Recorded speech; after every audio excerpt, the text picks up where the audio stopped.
देखो, अब हम करते हैं अपना क्वेश्चन नंबर 7 हमारी सीरीज का, चैप्टर 3 क्लास 12 ह्यूमन रिप्रोडक्शन। इसमें हम एनसीईआरटी की लाइंस से क्वेश्चन लेकर के चल रहे हैं। The next question is describe the internal structure of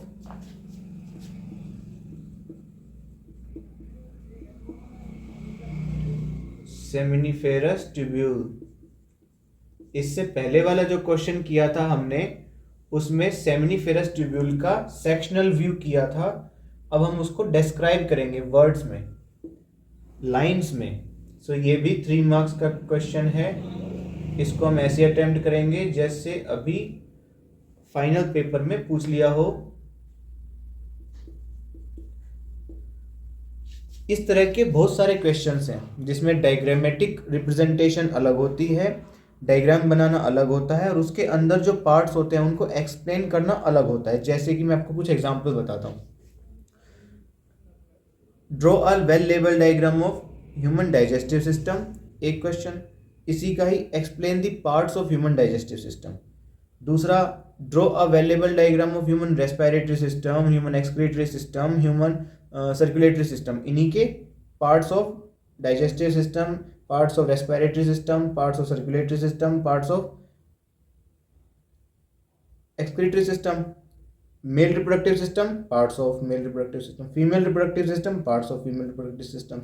इसी तरह से draw diagram of seminiferous tubule, describe the structure of seminiferous tubule. Draw और डिस्क्राइब शब्द में आपको समझना है कि वो क्या पूछा जा रहा है। यहाँ पे बहुत ज़्यादा कंफ्यूजन होती है बच्चों में। ड्रॉ का मतलब डायग्राम बनाना है, डिस्क्राइब का मतलब लाइंस में उस डायग्राम के अंदर क्या था वो लिखना है। जैसे अब हम लिखेंगे, सेमिनिफेरस ट्यूब्यूल की बात कर रहे हैं तो हम ये नहीं लिखेंगे कि स्क्रोटम होता है, उसके अंदर 2 टेस्टिस होती हैं, एक टेस्टिस के अंदर 250 कंपार्टमेंट होते हैं, सेमिनिफेरस टेस्टिकुलर लोब्यूल्स कहते हैं उनको, और एक टेस्टिकुलर लोब्यूल में 1 से 3 सेमिनिफेरस ट्यूब्यूल होते हैं। ये नहीं लिखना।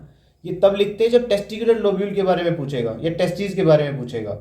यहाँ पर लिखना है सीधा, वो लाइन स्टार्ट करनी है कि each seminiferous tubule is lined by 2 types of sales.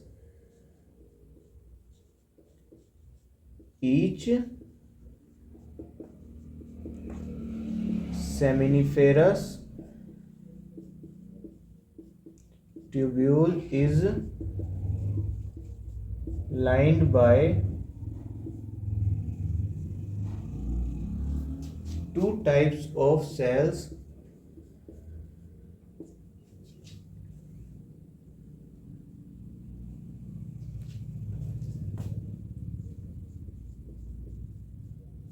germ cells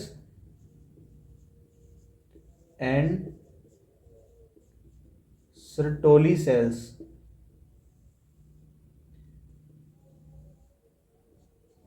Second point, germ cells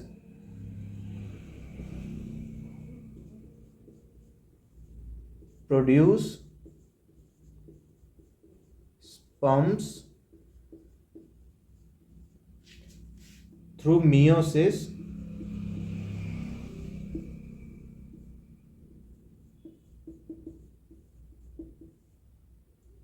while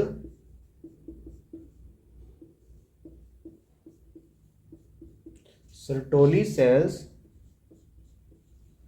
या इसको सिमेट्री में ही लिख लेते हैं नीचे ही, while Sertoli cells provide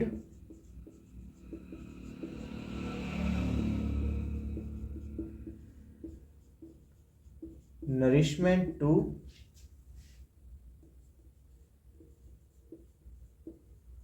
germ cells।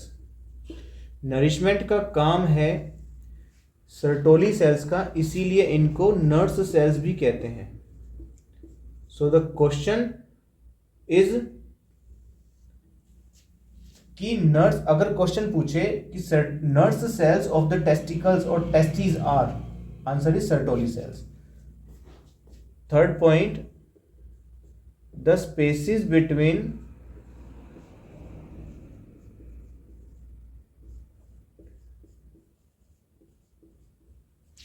seminiferous tubules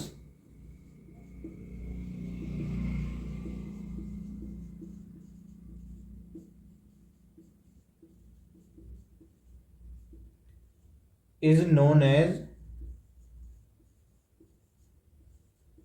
interstitial space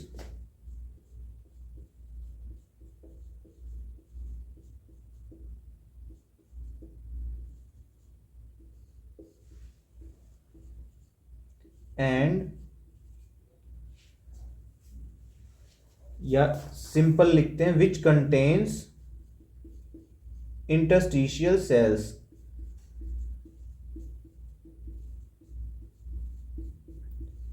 और इन्हीं इंटरस्टिशियल सेल्स का नाम है लेडिक सेल्स.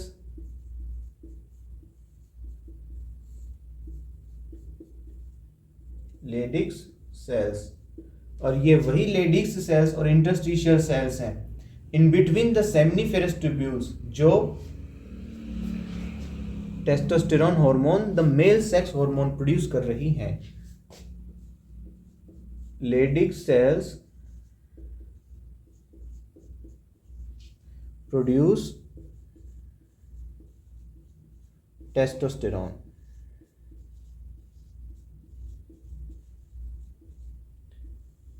ब्रैकेट में मेल सेक्स हार्मोन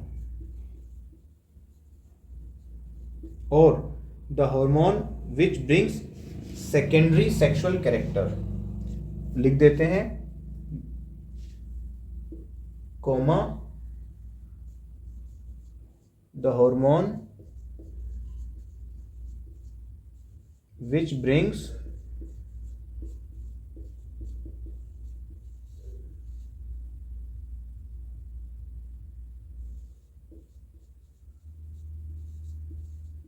secondary